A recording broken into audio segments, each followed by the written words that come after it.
Hi, and welcome back to another episode of the DD Geopolitics podcast. I am your host, Sarah, once again asking you to like, share, and subscribe to the stream and visit our Substack. Consider donating monetarily on a monthly basis. All of our Substack is free, but it is the only way that you can support us monthly through donations. Today, I am joined by my wonderful friend, Sarah Wilkinson, a UK activist working for freedom and justice in Palestine, dedicated to ending the illegal Israeli occupation of Palestine. And we're going to talk about UK labor and why it's falling apart amidst crazy claims of anti-Semitism, Jeremy Corbyn's recent appearance on Piers Morgan, the Rafa border crossing convoy, and the UK protests, and maybe some other current events if we have time to touch on them. Sarah, hi, how are you today? And thank you for joining. Thank you for having me. Very well, thank you. Why don't you give our listeners an update of where you are now and what you've been up to the past couple of days with the protests in the UK? Well, I've not long got back from Egypt, so I'm now in Britain. I'm in the middle of England, in a slightly rural area, so it does take some getting to protest. There've been a number, certainly some in Manchester, and London has seen massive turnouts. I haven't been able to get to the latest one, mainly because I'd only really got back from Egypt, and that was a nightmare journey. So that took me a few days to recover from. So there was a protest today in Manchester, a really good turnout. It was really good to see. And hopefully I'll make the next one. And knowing the people in Manchester, I'm imagining they will do something every week now up till Christmas and beyond. So it's really important that they keep going and they get supported as much as possible. So Manchester always has a good turnout. I definitely did notice that. And you're not the first person that has said they needed a few days to recover after their trip to Egypt for the convoy. But we're going to start with one of my favorite politicians, Jeremy Corbyn. And for our listeners, maybe a little bit of background. He was a former leader of the UK Labour Party, and he was suspended from holding the whip in the House of Commons. Wasn't that October 2020, I believe?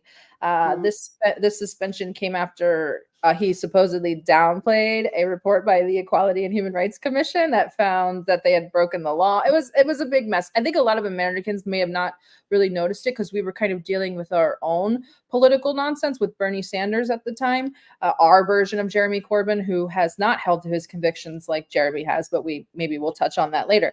Can you give us maybe some insight on what happened and led to this weird witch hunt and the suspension of Jeremy Corbyn, and what kind of transpired, just in a nutshell? Oh, the country was so enamored by the whole Jeremy Corbyn thing and the positivity and the hope. It was clearly obvious that at some point they were going to bring him down. And I think, we just blindly walked straight into that. It was so disappointing. It motivated everybody to go out and vote. But the witch hunt against him, coming from the Zionist lobby, was clearly not going to allow him to be elected. So it was kind of a fait accompli, maybe. We were so hopeful that the country was motivated politically. The devastation of this happening was, I remember it really well. It's just really bad. But it was so obvious that it was going to happen when you've got somebody with such convictions. And weirdly, I kind of realized that I'd actually protested in the same place as him many years ago before I even knew who he was. So to hear young people sort of rise up out of their armchairs and become politically motivated, politically interested, and to say everybody was going to go out and vote Jeremy Corbyn. So it was obvious that it was going to happen. It was unpleasant and it was devastating, I think, to British politics. I think everyone gave up hope. And now look where we are. We have Rishi Sunak, another pro-Israeli in Parliament, but that they were never going to let him get into power. He was far too pro-Palestinian. He was far too conscientious. They were never going to let a man with those principles get into power. It was just completely the opposite of what they wanted. So his career was destroyed. So, and then this year in November, I believe, Keir Starmer confirmed that Corbyn would not be a Labour candidate at the next election. Why and how? Can you kind of tell us how the he can be prevented from running, and what they're claiming is anti-Semitic, and how it's kind of affected the Labour Party as a whole. Well, it's destroyed the Labour Party. It's a career killer, isn't it? This anti-Semitism weaponization. Yeah, he doesn't want them in the party. He's so popular. He still pulls a crowd like no other. So if there's any remote chance of him getting into some sort of position of power or a platform, that's exactly the opposite of what Keir Starmer wants. He's a pro-Israeli puppet. It's not to his interest to having him in the party, and the party's been purged. There's even been children of Holocaust survivors. They've been just pushed out. So and some of my dear friends who are Jewish, they've lost their positions there as well. So the whole party has been purged, and it's been purged purely so that it would basically support this exact genocide that's going on in Gaza. If you have a man in power or a man with a platform in your party who is against a genocide, then we would not be facilitating it as we are today. And remember that Britain is hosting 8 Israeli arms factories on its soil. It also is trading in weapons, and it provides the Israelis with export licenses so that the munitions and the drones and the helicopters and Merkava tanks that we manufacture are going straight into Haifa in the Israeli regime. So, you know, Jeremy Corbyn was against all this, and so were so many other people in the party. So they've all had to go in order, really, for this very day that we're watching before our eyes. You know, that this is the reason that the Labour Party was purged. Then most recently, and we have a video of it, Jeremy Corbyn's recent appearance on Piers Morgan. Let's cue it, Area, if we have it ready. Are you prepared to call Hamas a terror group? Is it possible to have a rational discussion with you? Is it possible? Come on, answer that question. You can't, can you? You answer it. No, it's my show. You answer my question. Well, are Hamas a terror group? Listen, Are they a terror group? Piers, can we go through what ought to be happening? Just answer my question. Why do you think are Hamas a terror group in the world are calling for a ceasefire? Are Hamas a terror group? Come on, answer that. Answer me. No, it's not your show. You've got so many opinions. Why should I answer yours when you won't answer mine? Why do you give out your opinions all day and every day? Are Hamas? You don't like it. Are Hamas a terror group? Yes or no? You won't like it when somebody pushes back on you. What I've said is, I've asked you 2 questions. Should Hamas stay in power, and are they a terror group? You're refusing to answer either of them. That is very telling. And you wonder, it's not very telling. And you wonder why people think you had a problem with Jewish people. At all. Right? What is very telling is your inability to keep quiet for 30 seconds to allow anybody to answer a question. On my show, I ask people questions. You shout at people. Normally, they answer them. You shout at people. No, only when they won't answer the question. No, you shout at people all the time. You've deliberately not answered my question. Piers, I've explained to you how to get rid of Hamas. Are they a terror group, Len? Of course. The Thank you. Why can't you say that? Hang on. You've answered it. So I think I hadn't actually seen this. No, I think he asked. Obviously, I'm either in transit or I'm too busy tweeting, but I haven't actually seen it. But oh my God, how ridiculous! And poor old Jeremy Corbyn. I feel terrible for him watching that. I think it was 17 times, and you know, people kind of railed against him afterwards. And said I think people said he imploded, and I'm just not really seeing that. What was the general consensus around what is the sentiment around Jeremy Corbyn right now? Oh, it's still ultimately high. He still has the same followers that he always did, and those that were going to vote for him haven't changed. They haven't moved from their spot, and you know, and also he's in a very difficult position there because there's always this question: do you condemn Hamas? That's the question that is used to immediately defame you and smear you and throw you from your spot. So he's in a position where he can't really answer it, just purely because of what has happened to him and also what it would do. So it's an impossible question to ask. It's a stupid question to ask, and and I'm sure Palestinians are sick of hearing it being asked. And I think the only question there with any validity was when Piers asked, do you think they should be re-elected? Well, it's like, for one, Hamas was elected. So it's not, do you think they should be elected? If the people elect Hamas into power, then that is their decision. So it's not really a question that they can ask Jeremy Corbyn anyway. And I think for that reason, he couldn't have answered that. But that's the only legitimate question there, I think.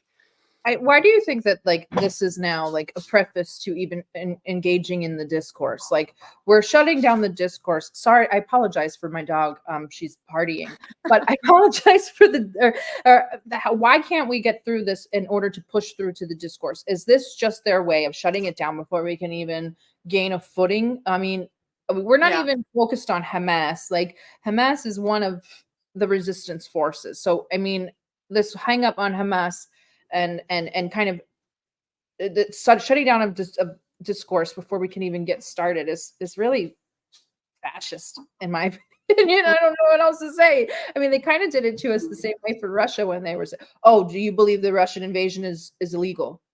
Are they committing war crimes?"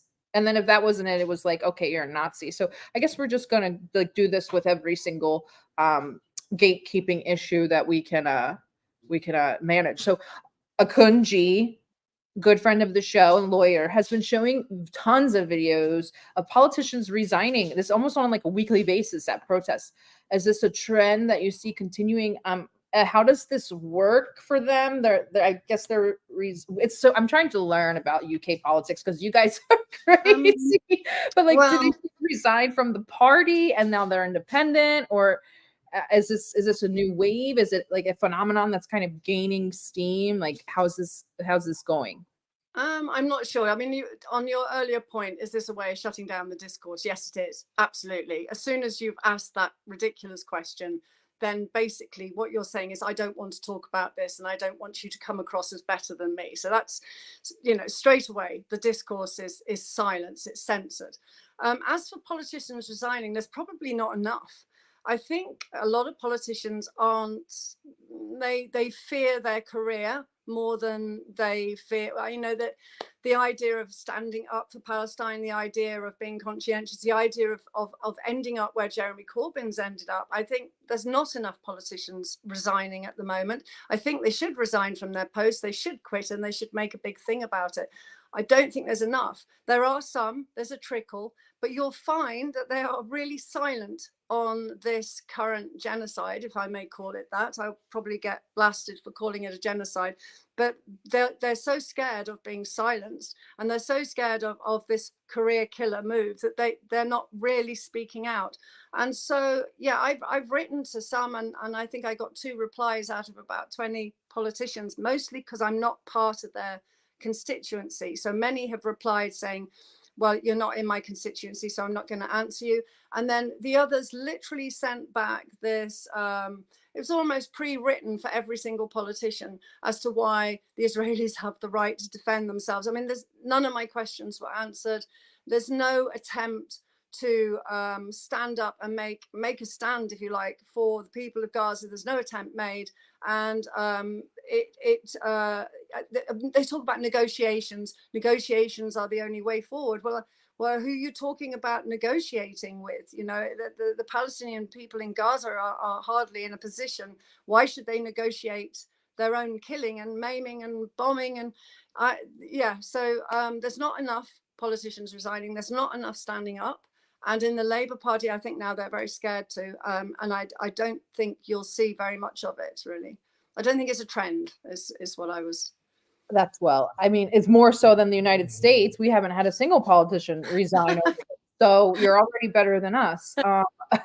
Speaking of resigning, and Akunji, who has been kind of my lifeline to the protests, we have been seeing massive protests. I think Ari actually has a video of one of the larger ones. Massive protests in the UK. They've been consistent, and more importantly, they've been either growing or staying at the same level. We watched a video from this past weekend of yet another protest. Why do you think the British are so steadfast and persistent in this movement? And why do we see them more so than any other Western country? I mean, in my opinion. And I mean, these crowds are just like nothing I've ever seen before. And I think one almost reached 1 million. So why do you think that this is so near and dear to the British right now that they're showing out in such a major way, and the level of organization is just astounding. Like, how is this happening, and why do you think this sort of sentiment is carrying through? I think the British public, on the whole, on the majority, are pro-Palestinian. And I think when a crisis occurs, everybody leaps out of their armchairs. But Britain as a whole, I think, in comparison to what it was 20 or 30 years ago, is very pro-Palestinian. When I first started, there were small networks, very small groups, and I felt like, I didn't really know anyone else who was pro-Palestinian. Now I don't know anyone who isn't. So when a genocide like this occurs, people are very quick in Britain to get up out of their seats, and it's brilliant to see. It's really good. As to why the numbers haven't been high in other countries, well, if you look at France, there's a bit of a far right swing going on in France. And in Berlin, in Germany, like, you can be arrested simply for just protesting. Indeed, that has happened in Britain for certain posters or certain words that they have written or slogans on their T-shirts. People have been arrested. They have been quite brutally arrested on occasions. And in fact, a Jewish activist who was perhaps a bit too outspoken maybe about her comparisons to 1930s Germany, was arrested and held in custody for 6 or 7 hours. And she actually said to the police, well, you arresting me is anti-Semitic. And they went, yeah, well, okay, so it is, but we're going to arrest you anyway. And so then you start to realize, hang on, the truth of all this is not actually about anti-Semitism at all. So yeah, people are very bold in Britain. We have a lot of networks, a lot of organizations. So often these marches are multiple organized by several different factions across the country, and then they all emerge together in one place. But yeah, on the whole, Britain is very, very pro-Palestinian. I've seen the Israeli marches get smaller and smaller and smaller, to the point now you can probably march in Manchester and not see one Israeli flag. There was very few in London.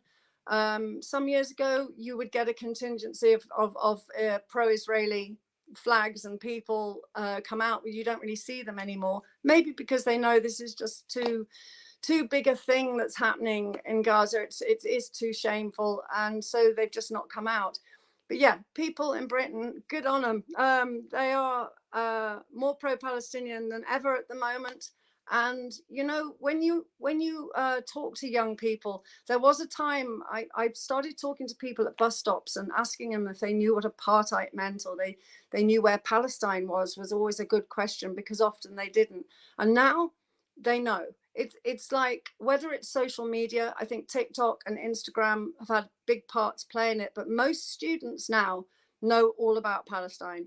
And that's a big difference from, I think I'm probably going back 20 years, not 10, but 20 years ago, people would say, well, they didn't know what the word apartheid was. They didn't know that Israel and Palestine were exactly the same place. They didn't understand the actual basics of it, and now they do. And I think the reflection of that is everybody's out on the streets. So yeah, and I think also there's one other thing, is that when you start to oppress Palestinian marches, which is, I think, what's happened, that the fear of not being able to say from the river to the sea, Palestine will be free. There was a short period of time when we thought we weren't going to be able to wave a Palestinian flag anymore. And in fact, on one arrest, when I was outside an Israeli arms factory waving a Palestinian flag, that's actually why I thought I got arrested. But I hadn't. I'd been arrested for something else.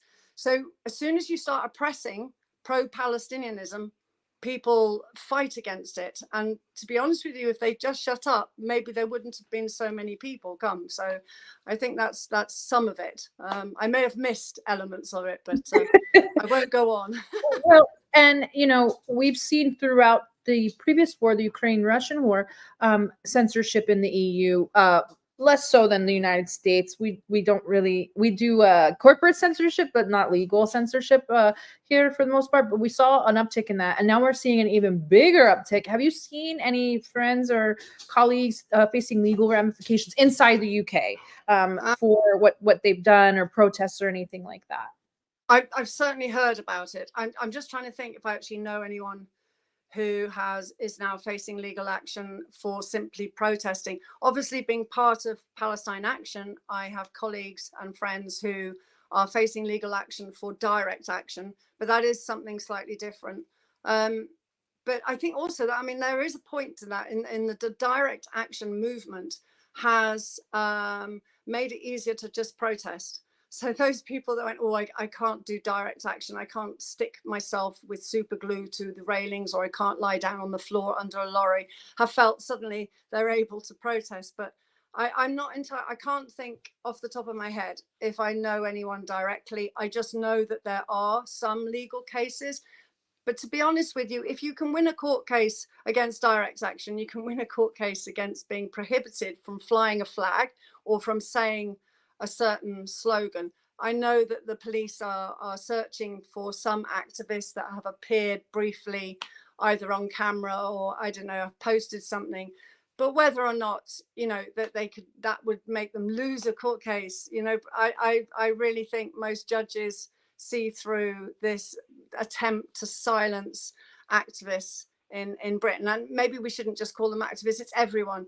Silence people. Yeah, yes, it's way beyond that. And also, you mentioned the weapons factory. Can you give us a little bit of information, because this weapons factory is constantly a focal point in your BDS movement, and you guys have been successful in kind of vandalizing it and shutting it down a few times. So what have you guys gotten anything done in that direction this go around? Well, there were 10 Israeli arms factories. So when Palestine Action first launched, it took them about a year to shut down the first Israeli arms factory, which was in Oldham, which is a subsidiary of Elbit. And Elbit Systems is, just for people who don't know, is the Israelis' largest private arms company. So Elbit had a headquarters in London, so it took them about another 8 months to shut down their main headquarters right bang in the center of London. And that was purely red paint, direct action, locking on, and doing it on a systematic, you know, level. It's continuing to keep on shutting this place down. And of course, there was a cafe next door, and there were other businesses below. And so the pressure I'm imagining that Elbit had, not just from the direct actionists being there on a regular basis, but also from the cafe next door, which was continually getting sprayed in symbolic red paint. And the other businesses which couldn't open on the days that the HQ was closed. So it must have been getting pressure from all angles, and eventually, they just upsticked and left. There are now 8 factories. So I spent about 5 months this year outside Leicester, which is UTAX, which is another Elbit subsidiary, and it's also owned by Thales, the French weapons company. And we camped out there day and night, and basically menaced the factory until direct action did actually close it down. I think there were 3 direct actions while I was there. And then I was arrested because I was simply filming somebody else doing the direct action. So they're just desperate to silence anyone who, you know, continually protests outside this place and raises awareness with the locals that that's exactly what this factory is. It's not marked, it's not labeled, there's no signs above the door to say we make weapons, or we're making drones, or even we're flying drones across Gaza while you're, you know, walking past on your way to work, or kids on the way to school. So nobody knows these places are there unless you're outside them all the time. So yeah, we camped up and roughed it for about, well, I was there for about 5 months. Somebody was there for longer, and it was 24/7 protest. And then these intermittent direct actions in between, which cost the company a fortune in security, guard dogs, you name it, they threw it at us. They've got razor wire fencing, which is actually illegal in the UK. We're not allowed to have razor wire fencing. So these places are a bit like Israeli embassies. They have rules that, you know, they work by that actually are breaking UK law. I was run over by one of their staff members deliberately, and we had it caught on camera. And the police officer came and he said, we're going to give them 28 days to leave the country so they can evade charges. And that's exactly what they told me, despite that he had run me over in his car, which we had on film. We also had his face on camera just before he ran me over, and the whole action, which was even for traffic police, was an offence, because he sped off at about 30 miles an hour and disappeared up the road after knocking me over. So that in itself is a crime, is a traffic crime. So I thought, well, we're not going to, he's a dual passport Israeli. He works for Elbit. Oh, of course he is. I'm not gonna... That was my next question. Was he yeah. But they running literally gave him to avoid extradition, like everybody does. Yeah. So they said, well, we probably won't make an arrest, but we'll give him 28 days basically to flee. And within about 2 weeks, he changed his car, he changed his registration plate. So then the police came back and they said, well, his name now doesn't fit the registration plate. Well, yeah, because he's bought a new car. So I did say in my complaint form, so if I commit a crime, all I've got to do is change my registration plate, and then you're just going to let me off. But you have to have the Israeli citizenship as well. So like possibly, yeah. Like you have to be able to get there. It's real complicated. You got to be an oligarch and all of this stuff. So I have to ask this, and it wouldn't be me if I didn't ask. Do you think the relationship between Britain and Israel is unique because Britain is mostly responsible for kind of the creation and the borders? Do you think that fact still translates to today, or is there some sense of reluctance in the British government to like admit this was a failed endeavor, or are there other motivations? Like the USA, like we're so reluctant to admit defeat that we'll stay in Afghanistan for 20 years and replace the Taliban with the Taliban, and now we're doing it again in Ukraine. So is this another instance of that kind of like we can't say we were wrong. I don't know. Britain, yeah, look, we started it all, didn't we? And there was a slogan that one of the Palestine solidarity movements were using, which was "Make it right for Palestine," simply because, yeah, Britain has this deep-rooted, very complex history. But no, do you know, maybe it is unique. Maybe it's down to guilt. I actually think they're just outright pro-Israeli. They believe that, they're invested in, I don't want to call it Israel, I'm trying to avoid that, but it's actually just simpler for now. But they're invested in Israel being slap bang in the middle of the Middle East. Yeah. One, because of that, they're actually invested in the Ben Gurion canal, which is being planned. So, and Rishi Sunak's wife is very deeply invested in that. And the contract has already been given to BP, so it's already been signed. So this Ben Gurion canal it's already done. It's I know they haven't begun it, but in order to do it, they have to wipe Gaza out. And so when you're asking people that are actually financially invested to pull out and get wise and protect civilians and stop with this genocide and call for a ceasefire, they're going to lose millions.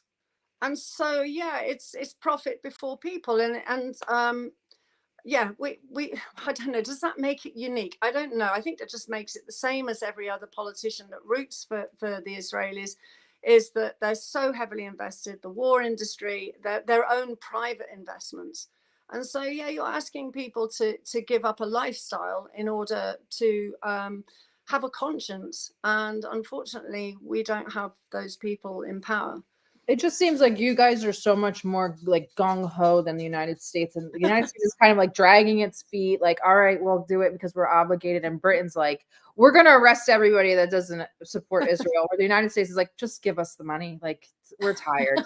But speaking of Ukraine, so in the beginning of Ukraine, and we won't get too in the weeds with Ukraine, even though everybody knows I love Ukraine. But speaking of Ukraine, the Brits went pedal to the metal in the beginning. Like they went aid. They were so excited to send military aid that they did it all in all of their might to squash the peace negotiations that would have led to no more aid. We watched like 3 historical European empires be taken down quite a few pegs by this war trying to defeat Russia, France, Britain, Germany. why was Britain so enthusiastic to continue to provide aid to Ukraine? Why Ukraine of all places? I can understand the Israeli thing.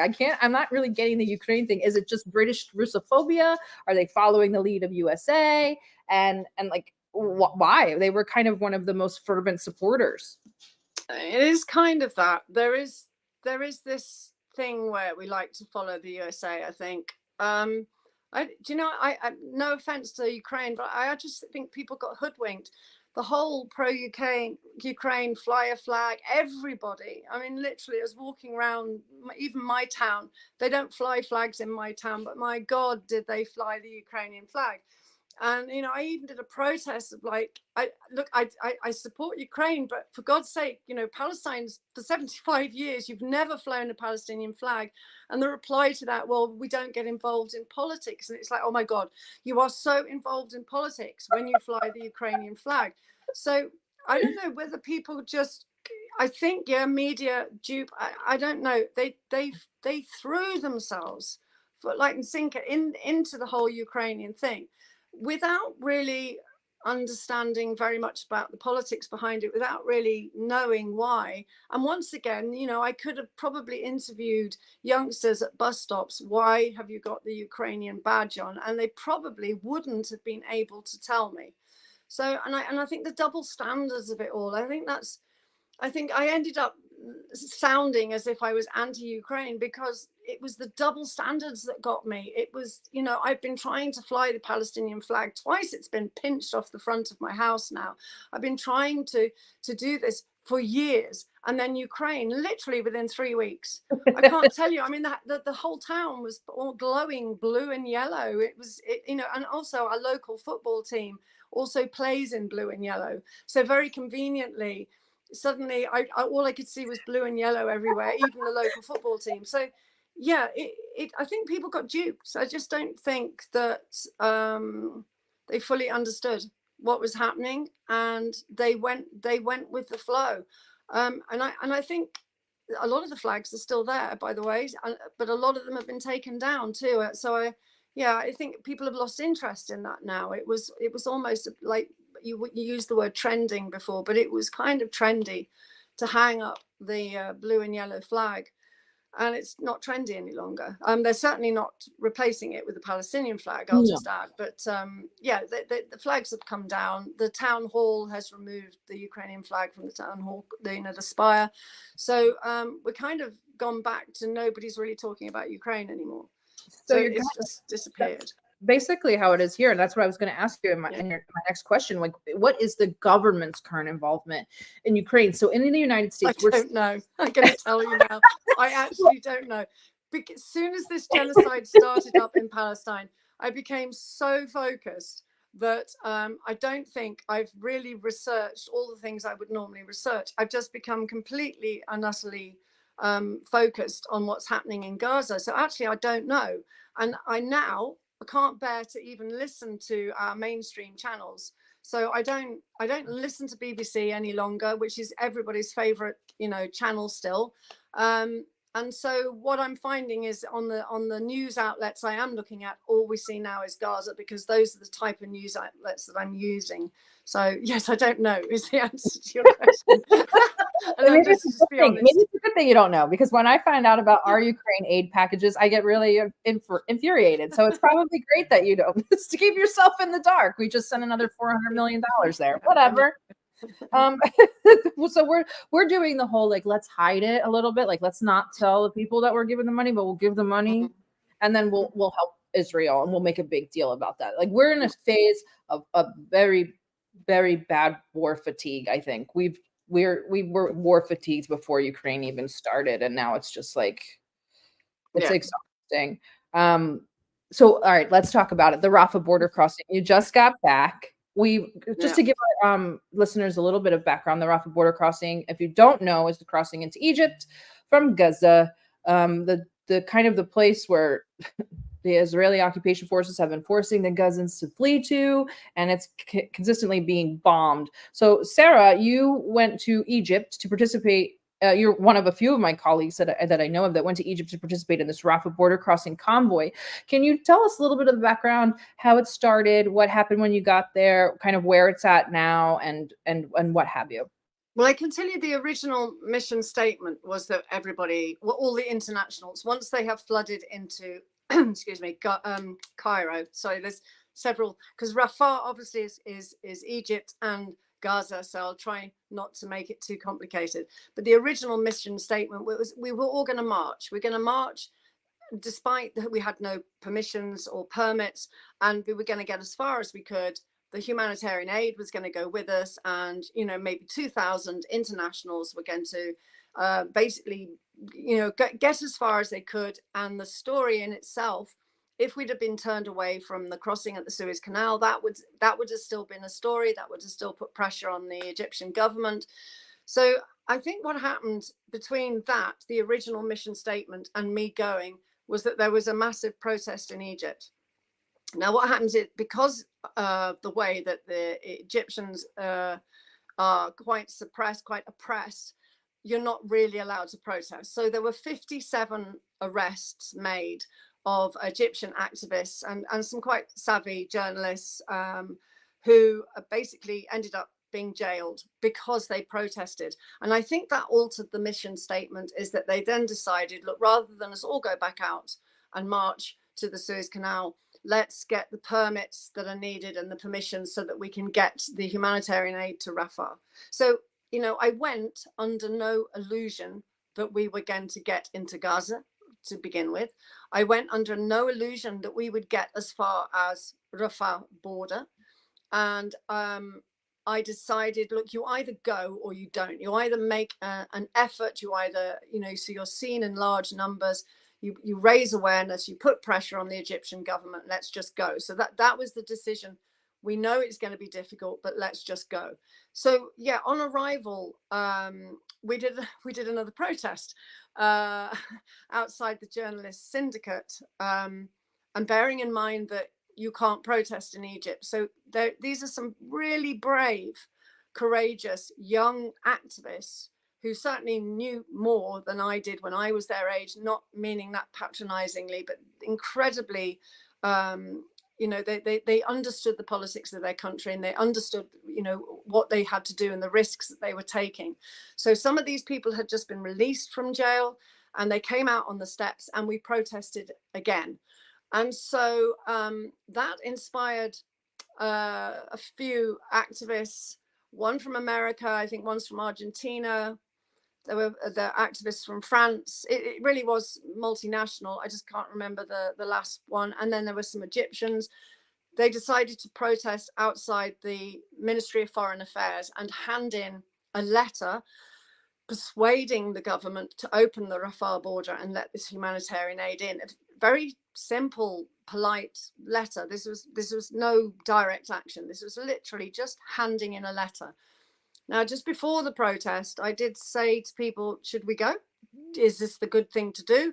And what I got from these Egyptian activists who had been jailed was, no, don't go. It may be just a letter, but you'll be arrested, you'll disappear, and you'll be deported, and you'll never come back into the country. We aren't going. So I made a very last minute decision not to go. I think 8 or 10 people turned up, and the security guards came out pretty much within 3 seconds of them unfurling this banner that said, from the river to the sea, Palestine will be free. So it's kind of provocative in a country where you're not allowed to protest. Security guards came down and invited them in, said, come in, bring your letter in with you, and come in. And I think 4 or 5 of them went, oh, this doesn't feel right, and scarpered.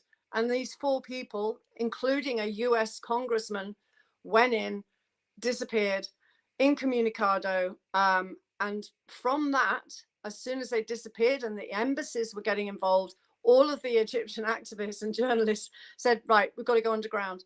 We can't meet in a group. We can't sit at a cafe. We can't come and find you in your hotels. We can't be anywhere near you. We'll be arrested. It's compromised us all. We've got to disappear. So everybody just literally went underground. And then it was really difficult to know what we do next, because then we're kind of left alone. We were making sort of secret contacts with people and finding out if we could still go to Rafa. Can we just get a taxi and just go and do a story from there? But yeah, so the permission to go anywhere near the border was never going to come. From that point, that's when I think the Egyptian government said, no, we're not going to let anybody through. We're not letting this humanitarian aid in. And somebody had sneaked out, sorry, I'm going on a bit, but somebody had sneaked out some footage. And there was, he reckoned, about 4 miles worth of trucks full of humanitarian aid on the Egyptian side of Rafah that had been stalled by Israeli authorities. So yeah, does Egypt have control over its own crossing? Very debatable, possibly no, not at all. So these trucks, suddenly no journalist was allowed to photograph them. No journalist was allowed to film them. And I accidentally, I didn't notice, but I was using Signal, and we had disappearing messages on. So this amazing footage, which would have really shamed the Egyptian government, that I could have used, disappeared before I'd managed to save it. And so I didn't have this footage. So I was trying to get these other journalists who were being allowed through, and bear it in mind, I don't know how many, two maybe the whole time I was there, just 2 were let in. They weren't allowed to film. They weren't allowed to photograph. They were given time constraints. So by the time they reached the sort of far end of where the first truck could be seen, they had to turn around and go back because they'd run out of time. And then their phones would be checked, to check they hadn't taken any footage, and it wasn't really worth them defying Egyptian authorities. So the ability to even photograph these trucks that Egypt saying it was let through, saying we're letting it through, and even at the protest at the syndicate, a governmental person, official of some sort, said Egypt's doing everything it can. It's getting all the humanitarian aid in it can. It's doing it. And we walked out at that point. My translator was saying, we have to go. We can't listen to this. It's all rubbish. So we walked away from her speech because she was lying. And I had this footage of the trucks, so I could prove that she was lying, but I didn't have it any longer. So yeah, I think in hindsight, in solidarity, I felt that I was as close to the Palestinian people as I could get. That at the end of the day, that was the only thing I could do, was be as close as possible. I couldn't interview anyone. I couldn't post a tweet about it from Cairo. It was no longer safe to do a report on it. I couldn't find anyone to interview because everyone had gone underground. And so the decision was made to come back and do it from the UK side. But yeah, it wasn't exactly a failure. It did raise awareness. Having so many people walking through the streets of Cairo wearing kufiyas and rallying for Palestine, I think was good. But I think you have to understand the oppression in Egypt. As a tourist, maybe you don't notice it, but when you're being watched and monitored, the police, the militarized police, are everywhere. They're on every corner. They're on every cafe. If you were sitting outside a cafe, there'd be police there with guns. They're everywhere. So the freedom to speak was wiped away from us, really. It was silenced. And also, if we did speak and defy it, then we were putting our Egyptian comrades at risk, because all of their faces had been on camera. So I had to delete so much footage. I can't tell you how much. To come home, I had to get rid of a huge amount of footage on my phone and a lot of messages and stuff. But I've come back with the connections and the phone numbers. I just couldn't have it on my phone. So yeah, I think people are saying, what was the point in going? But I think if you always say there's no point, then you don't ever do anything. We had to try. We tried. We made connections. We came back with a huge network of people out there. And we learnt an awful lot about the Rafah border. So I'm sorry to rant a little bit. No, I wanted you to rant. I'm really glad, because, the situation around the Rafah border crossing is getting even more dire. There's actually, we have a video of it where there's a refugee camp forming there. Mm-hmm. Gosh, I'm glad you got that. Yeah. So I don't even know what question to formulate about this, because this is just, it's abysmal at best. It's a humanitarian crisis. It's a makeshift refugee camp by the Rafa crossing. What, like, where do we even go from here? They're talking about maybe they'll open up the other border crossing, the one from Israel to Egypt, but they're not going to open up this one. They're consistently bombing the vicinity. Like, what are we doing here? I mean, there's probably no answer to that, but I got to throw it out there anyway. Yeah, I think this is why they didn't want any journalists to go anywhere near. I think this is why we weren't allowed, even if we did get in, we weren't allowed to photograph and we weren't allowed to film. This is what they don't want you to see.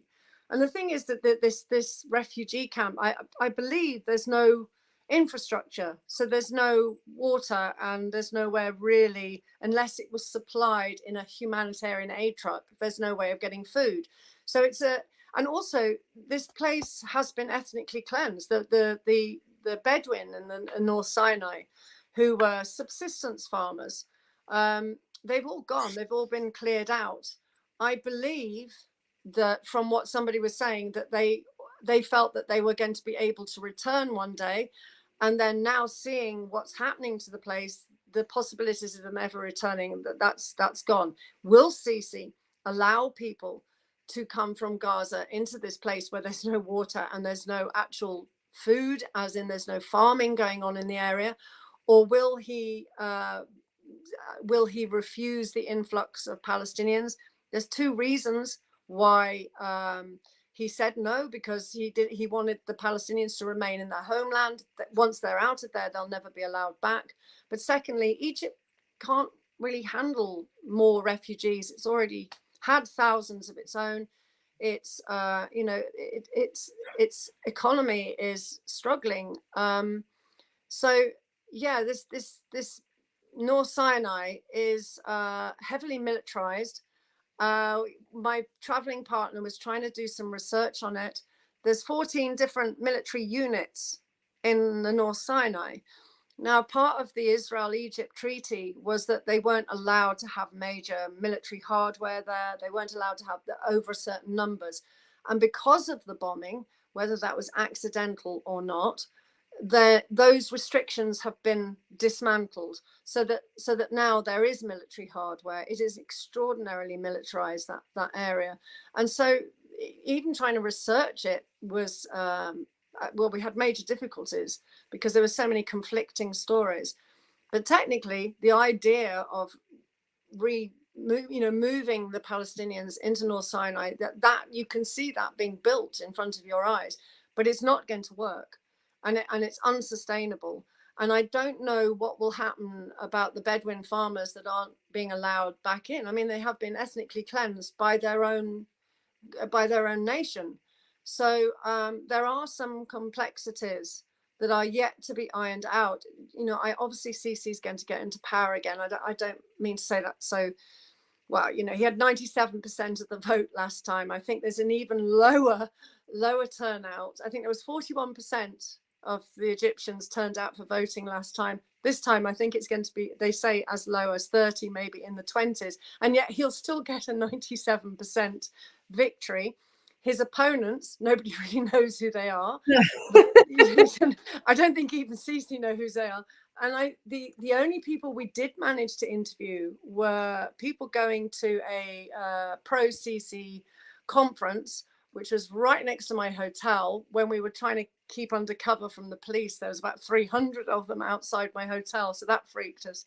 But this one delegate said, well, I don't support Sisi. I don't want anyone to know, but we're going to have to vote for him tactically because he's the only person who can stand up to America and not, have this influx of Palestinians come into the North Sinai. And so that eventually Palestine is North Sinai or whatever, exactly. So whether or not this is true, she may have just been pro-Sisi and didn't want to say. We spoke to some very savvy political experts, if you like, and the difference between their opinions is incredible. Some are anti-Sisi but will never tell you.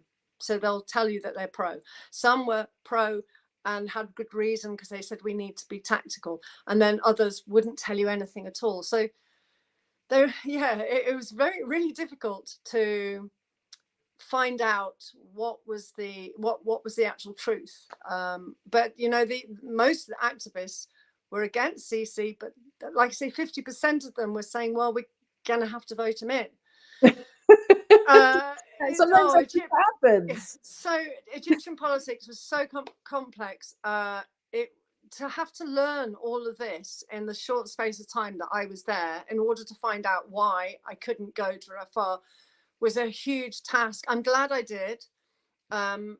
Most the people I spoke to didn't have, like I say, it's not black and white, basically. It's not black and white with Sisi. It's yes, he'll get voted in, but is he as pro-Palestinian as he says? Does he have control over the border? These are all really, really massive questions.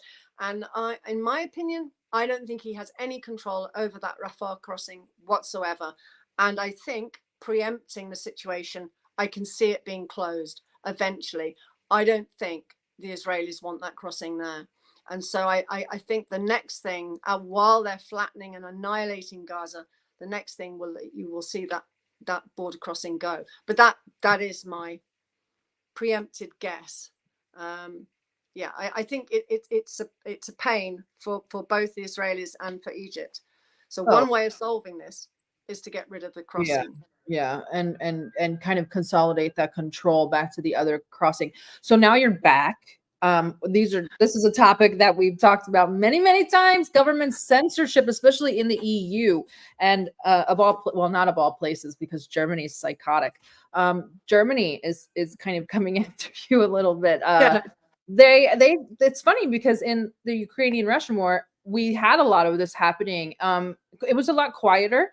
One of my colleagues, Alina, actually was persecuted basically for the same thing as you are. She was tried in absentia, criminal trial. They froze her bank accounts, etc. And now we're seeing that happen. You're the first I've heard of it, like an actual activist or journalist being censored on this topic, like legally. So can you discuss a little bit, whatever your lawyer says is okay? Well, no, I mean, it hasn't quite happened yet. I mean, they've threatened that over the next coming weeks, and this was some weeks ago, so it should be happening now, that some sort of evidence bundle or case bundle was going to be, presented, and they had collated all of the posts that I had made that violate. I mean, Germany has some slightly different rules where Twitter is concerned, or should I say X? I don't know. And so they're basically putting into a pot every single time I violated Germany's rules, legalities around Twitter, not Twitter's or Britain's or anyone else, but Germany's. So obviously I've had a look at some of the ones that they picked out, and they're I could find worse for them, but there you go. Perhaps I shouldn't say that on there, but they picked the most I can't think of the word now. They've just picked on tweets, maybe randomly. They're not offensive, certainly. They are quite realistic. There's videos attached to them. So obviously it's children being bombed and babies being injured. There's quite a lot of that. But I've not said anything in the tweet that would offend anybody at all. It's just purely factual. And on most occasions, I've actually quoted the author who wrote the article, if it's an article that they've pulled out. So that they've picked out about 5. There's supposed to be about 20, and I haven't received those. And basically they're sort of suggesting I get a lawyer. And when I did ask someone about this, they said that obviously Germany has no jurisdiction on British activists whatsoever. So they'll probably try me like your friend in absentia. So maybe then I won't be able to go to Germany because there'll be an arrest warrant. I don't actually know at this stage. Is it going to silence me at all? No, not at all. Is it going to make me think about what I tweet more? No, because I already do edit myself. I already am quite careful not to blurt out some furious rage or anything. It's not going to change how much I tweet or how often I tweet or the subject matter. It's absolutely not going to change anything. But obviously it's looming in the background, this legal lawsuit where I violated rules because I've showed a picture of an injured child. And I think I could probably win the court case hands down, but whether I should go or not, I'll leave down to the lawyer. But yeah, So oh God, well, I married someone who's half German. So my kids are quarter German, and I'm now in a position I may not be able to go to Germany, but it hasn't happened yet. And I noticed I did quickly check my emails because there's been something from it coming every day. And in the last 2 days, there's been nothing. So whether it was a scare tactic, whether it will amount to anything, it probably will. But whether I take no notice of it, I think you know the answer to that. Yeah, these are just some concepts that we kind of don't really understand in the United States. Like we get persecuted other ways where they kind of take away your livelihood, but they don't really do any. There's no real legal like this. And for our listeners that maybe don't know, Germany does have specific Twitter laws that are really strange. When we were getting mass reported, people will switch their VPNs over to Germany, and then you just get inundated with these emails, which I'm sure you've seen, which is like, you've been reported in Germany. We're legally obligated to tell you so. So it kind of, I know a couple people who have gotten their Twitter accounts withheld in Germany. Not really the end of the world. And I mean, it's kind of just, and I have to ask, because now we're seeing these hate speech and digital service acts and these weird legislations coming out from all over the EU. Are these just new legislations for control and surveillance and censorship instead of like actually like I mean, the kind of a no-brainer? Like we're losing freedom of the press completely in the EU. So like, what do we need to do? How do we? Like what foundation can you build this on? At least in America, we're like, oh, we have freedom of speech. Let's build it off that. But what's your leg to stand on in the EU now? Well, the thing is, I'm not sure we do have freedom of speech. I think we do to a certain extent, but then we kind of get battered for it in other ways. So I don't know actually where this is going to go. I kind of think, you know, if like there was 200 people had to turn up to a court case, then actually, yeah, in the end, it'd just be too much cost, and maybe they'd get rid of it. But when they're picking on only 1 or 2 people, and I've yet to find someone else who's had the same sort of emails, then they can isolate you. And I suppose, yeah, what they're going to do, they withhold my Twitter account in Germany. Once again, that is not really a massive problem, but for the German people who follow me, it probably is, because as you're telling people, as you're influencing people, and you're sending them stories, and you're sharing the news, it's absolutely imperative that everybody gets that. That is what free speech is. So if an entire nation is restricted from reading this material, then that's the chilling effect of it, I guess. So I'm not so worried about myself, but you know, spreading the news does mean spreading it, and it means spreading it worldwide. If there's various countries that I can't be seen or heard in, then you know that minimizes my ability to reach out, if you like, and tell the stories that are coming from Palestine. So I mean, it has a chilling effect, but maybe not on me directly. But I think in the bigger picture, that's where free speech has ended. If you're no longer allowed to report in a particular country, that's the end of it. So yeah, and I think they're sort of coming at us from all angles. I think at the moment they're just desperate to silence the whole Palestinian cause. We're getting louder. Look at us on the streets. You know, there's like you say, there's nearly 1 million people.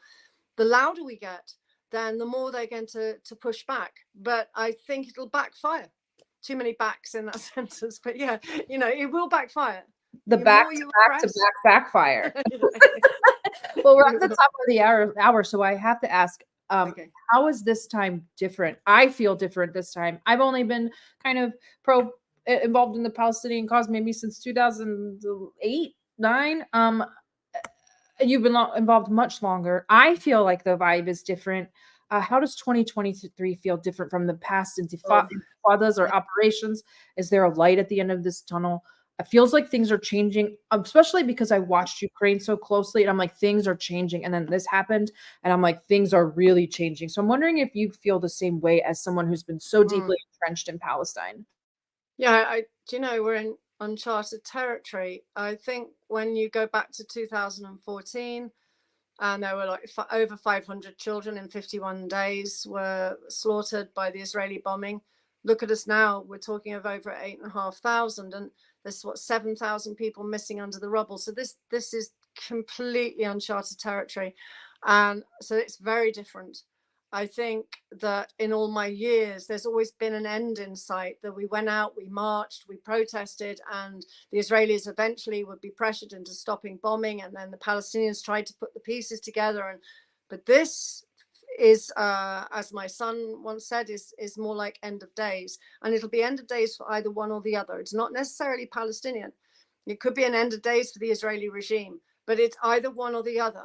There's not going to be a grey area. So this is extraordinarily different from, when I don't know, the first Intifada, the second Intifada, I mean, they were horrific at the time, but if we knew what we know now about this genocide, then, it was, I'm not saying the deaths of people were a walk in the park. I nearly used that phrase, but, it's just, this is astronomical. It's total catastrophe in front of our very eyes.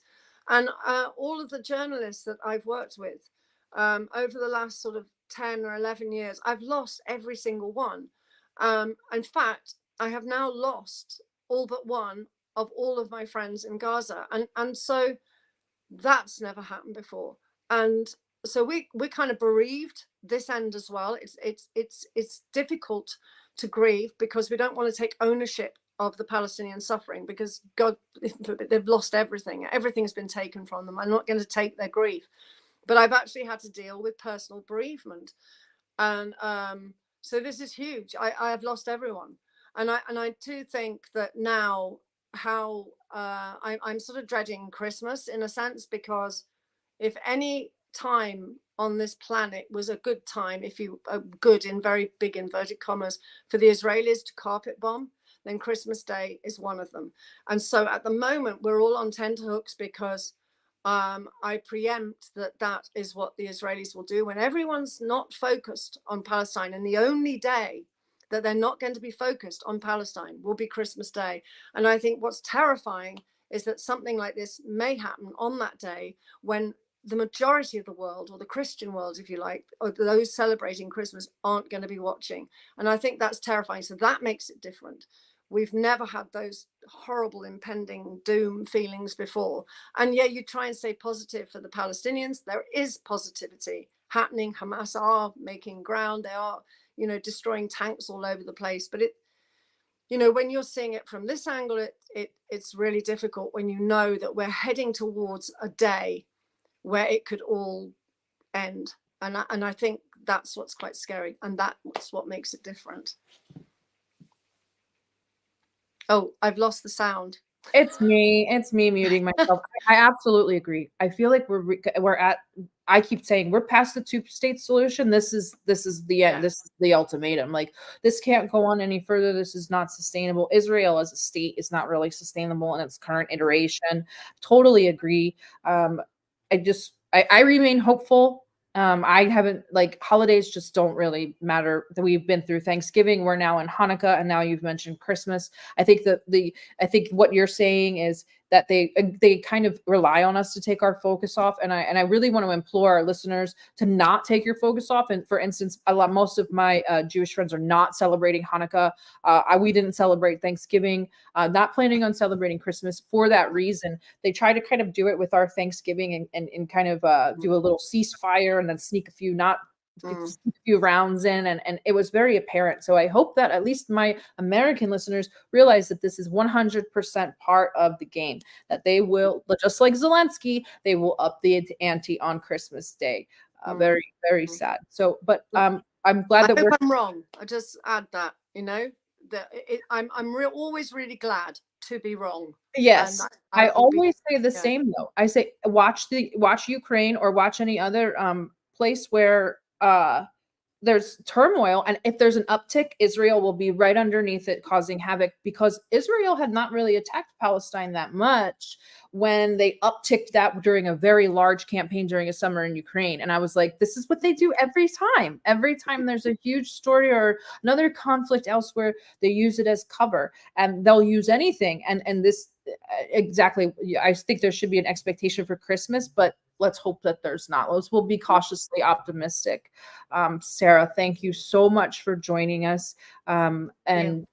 we are sorry for all of your losses and the losses of everyone in Palestine. From the river to the sea, Palestine will be free. Sarah, please tell our listeners where they can find you and what you'll be up to, and maybe some activism they can get involved in the UK. Oh, well, you need to follow Palestine Action. There is now a Palestine Action US. So Palestine Action is spreading globally. Get involved. Palestine Action US have been quite active in the last few weeks because they've launched. You can find me on Twitter at Wilkinson BC. You can say BC is broadcasting company if you want. I'm taking over from the BBC. Do it. Yeah, let's own it. Do follow Palestine Action. I think they're going to be quite active over the coming weeks, and they never rest actually. So follow them, follow me, and yeah, we'll let's free Palestine. Thank you everyone for listening. Please follow Sarah and me, Sarah. I have my own yeah, absolutely. now. Please find me on Twitter at DDG Sarah, so you can follow me when I can act like a maniac and not on the DDG account. Please visit our Substack and consider donating and join us in our spaces where we get to talk to Sarah all the time, one-on-one. This week we will be doing an episode hopefully on Answer Allah, and Sunday, Haz Al-Din is coming back to the show. Thank you everyone for listening. Until next time.